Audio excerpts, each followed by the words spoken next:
दोस्तों नमस्कार। शाम की चाय के साथ 10 इंपॉर्टेंट करंट अफेयर सेशन में आपका स्वागत है। तो चलिए स्नैक्स के तौर पर लेते हैं पहले इंपॉर्टेंट करंट अफेयर को। हाल ही में किस संगठन ने a neglected tragedy the global burden of still birth 2020 नाम से रिपोर्ट जारी की है। तो यह रिपोर्ट आधारित है चाइल्ड मॉर्टेलिटी पर, शिशु मृत्यु दर पर, और यह रिपोर्ट संयुक्त रूप से जारी की गई है यूनिसेफ और WHO के द्वारा। याद रखिएगा किस पर आधारित है, ये प्रश्न पूछा जा सकता है। तो आपको याद रखना है चाइल्ड मॉर्टेलिटी पर, शिशु मृत्यु दर पर यह रिपोर्ट आधारित है। अगर हम बात करें यूनिसेफ की, तो आप जानते हैं यूनाइटेड नेशंस की एजेंसी है। इसकी स्थापना 1946 में की गई थी, 1946 में। इसका हेडक्वार्टर न्यूयॉर्क में है। WHO की स्थापना 1948 में हुई थी। उसका हेडक्वार्टर जिनेवा स्विट्जरलैंड में है। इंपॉर्टेंट है, इस प्रश्न को याद रखिएगा। अगला प्रश्न देख लेते हैं। हाल ही में खबरों में रहा मरुमणि शब्द चर्चा में रहा। यह शब्द संबंधित है, इसको एज इट इज़ किसी ना किसी परीक्षा में पूछा जाएगा, तो इसको अवश्य ही आप नोट कर लीजिए। मरुमणि शब्द किससे संबंधित है? राजस्थानी कला को पुनर्जीवित करने का सोशल मीडिया अभियान है, इसको नोट कर लीजिए, इंपॉर्टेंट है। ठीक है, मरुमणि क्या है? राजस्थानी कला को पुनर्जीवित करने का सोशल मीडिया अभियान। अगला प्रश्न है, हाल ही में खारदुला लेह में सर्वोच्च स्काई डाइविंग लैंडिंग का नया विश्व रिकॉर्ड बनाया है। तो यह विश्व रिकॉर्ड संयुक्त रूप से बनाया गया है गजानंद यादव और AK तिवारी के द्वारा।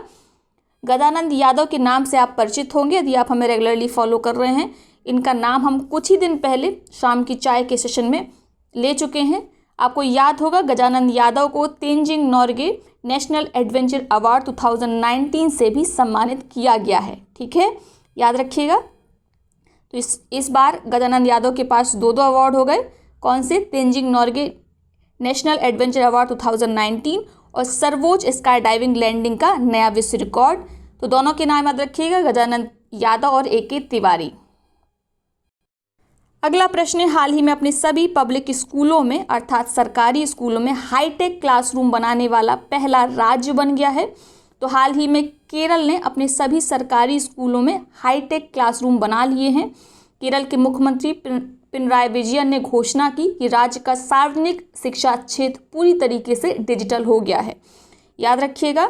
अगला प्रश्न देखते हैं, हाल ही में चर्चित न्यू कैलेडोनिया किस देश का एक क्षेत्र है? तो न्यू कैलेडोनिया क्षेत्र है फ्रांस का। इसको आप मैप में अवश्य देखिएगा, एटलस में एक बार।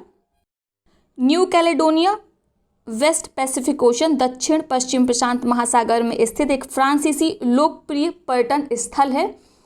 हाल ही में फ्रांस से स्वतंत्रता के कारण जो वहाँ पे मतदान किया गया, इसी कारण ये चर्चा में रहा, तो याद रखिएगा। अगला प्रश्न है, केंद्र सरकार द्वारा मांग को प्रोत्साहित करने के लिए सभी अधिकारियों और कर्मचारियों को कितनी ब्याज मुक्त त्योहार एडवांस राशि देने की घोषणा की गई है केंद्र सरकार द्वारा? तो 10,000 रुपये प्रदान किए जाएंगे जो कि ब्याज मुक्त होंगे सभी अधिकारियों और कर्मचारियों को। 6वें वेतन आयोग से इस तरह की राशि प्रदान करना बंद कर दिया गया था, लेकिन पुनः मांग को प्रोत्साहित करने के लिए ब्याज मुक्त त्योहार एडवांस राशि सभी अधिकारियों कर्मचारियों को प्रदान की जाएगी। अगला प्रश्न देखते हैं, ट्री ट्रांसप्लांटेशन पॉलिसी किस राज्य केंद्र शासित प्रदेश द्वारा लागू की गई है? तो हाल ही में दिल्ली केंद्र शासित प्रदेश द्वारा ट्री ट्रांसप्लांटेशन पॉलिसी लागू की गई है। इस पॉलिसी के अंतर्गत किसी भी निर्माण या विकास परियोजना के लिए उखाड़े गए 80% पेड़ों को अनिवार्य रूप से प्रत्यारोपित करना होगा, लेकिन यदि 10 या 10 से कम वृक्ष विकास कार्य के लिए उखाड़े जाते हैं तो ये पॉलिसी उस पर लागू नहीं होती है, याद रखना है। लेकिन यदि उखाड़े गए पेड़ों की संख्या 10 से अधिक है तो जितने भी आप पेड़ उखाड़ते हैं उसके 80% पेड़ों को आपको अनिवार्य रूप से प्रत्यारोपित करना होगा। तो कहीं ना कहीं ये जो ट्री कवर है उसको बनाए रखेगा। अगला प्रश्न देखते हैं, हाल ही में किस भारतीय खिलाड़ी ने 5वीं अंतर्राष्ट्रीय ऑनलाइन निशानेबाजी प्रतियोगिता की 10 मीटर एयर राइफल प्रतिस्पर्धा जीत ली है? भारतीय खिलाड़ी विष्णु शिवराज पांड्यान ने 10 मीटर एयर राइफल प्रतिस्पर्धा जीत ली है। इन्होंने हराया है एटियेने जेरमोंड को। ये कहाँ के निशानेबाज हैं? फ्रांस के। ठीक है, तो पहले नंबर पर रहे विष्णु शिवराज पांड्यान और दूसरे नंबर पर रहे एटियेने जेरमोंड फ्रांस के। अगला प्रश्न देखते हैं, हाल ही में किस राज्य सरकार ने मुख्यमंत्री स्वरोजगार योजना का शुभारंभ किया है? तो हाल ही में उत्तराखंड सरकार द्वारा मुख्यमंत्री स्वरोजगार योजना का शुभारंभ किया गया है। यह योजना युवाओं को स्वरोजगार को बढ़ावा देने के साथ ही हरित ऊर्जा उत्पादन को भी बढ़ावा देगी। इसके अंतर्गत प्रत्येक लाभार्थी को 25 किलोवाट के सौर ऊर्जा संयंत्र आवंटित किए जाएंगे। तो इस योजना से हरित ऊर्जा के उत्पादन को तो बढ़ावा मिलेगा ही, इसके साथ ही युवाओं को रोजगार मिलेगा। साथ ही जो उत्तराखंड से विभिन्न राज्यों में जो पलायन होता है रोजगार के लिए, वो रुकेगा। तो आपको याद रखना है, मुख्यमंत्री स्वरोजगार योजना का शुभारंभ कहाँ किया गया है? उत्तराखंड में किया गया है। अगला प्रश्न है, हाल ही में गौसत कवच किस के द्वारा निर्मित किया गया है? गौसत कवच एक चिप है, ठीक है, किसके द्वारा बनाई गई है? गौ अर्थात गोधन से। गोधन में गोबर और गाय का मूत्र आता है, इन्हीं का प्रयोग करके एक चिप डेवलप की गई है जो आपको रेडिएशन से बचाएगी। ठीक है, जब आप मोबाइल का प्रयोग करते हैं तो उससे रेडिएशन निकलता है और इस तरह की रेडिएशन से गौसत कवच बचाएगा। इम्पॉर्टेंट है, याद रखिएगा। यह किसके द्वारा बनाया गया है? तो श्री जी गौशाला राजकोट के द्वारा बनाया गया है। याद रखना है, गौसत कवच क्या है? एक चिप है जो किससे बचाएगी? आपको रेडिएशन से बचाएगी, विकिरण से बचाएगी। तो चलिए, ये हैं आज के 10 इंपॉर्टेंट करंट अफेयर्स। अब देख लेते हैं आज के प्रश्न, जिसका जवाब आपको कमेंट बॉक्स में देना है। जो सबसे पहले सही और सटीक जवाब देगा उसके कमेंट को वीडियो के नीचे पिन किया जाएगा। सभी लोग आंसर ज़रूर किया करिए। एक बार आप आंसर कर देते हैं तो वो प्रश्न आपको हमेशा के लिए याद हो जाते हैं। तो चलिए, पहला प्रश्न देख लेते हैं। बैटरी चालित वाहनों पर रोड टैक्स में छूट किस राज्य या केंद्र शासित राज्य द्वारा प्रदान की गई? आपके विकल्प हैं दिल्ली, महाराष्ट्र, कर्नाटक, उत्तर प्रदेश। अगला प्रश्न है, हाल ही में कौन सा राज्य हर घर जल वाला देश का पहला राज्य बन गया है? आपके विकल्प हैं गोवा, हिमाचल प्रदेश, कर्नाटक, सिक्किम। तीसरा और आखिरी प्रश्न है, युद्ध सेवा मेडल पाने वाली पहली महिला कौन बन गई है? आपके विकल्प हैं मिंटी अग्रवाल, दूसरा विकल्प है अवनी चतुर्वेदी, तीसरा विकल्प है वर्तिका जोशी और चौथा विकल्प है संगीता मिश्रा। याद रखिएगा।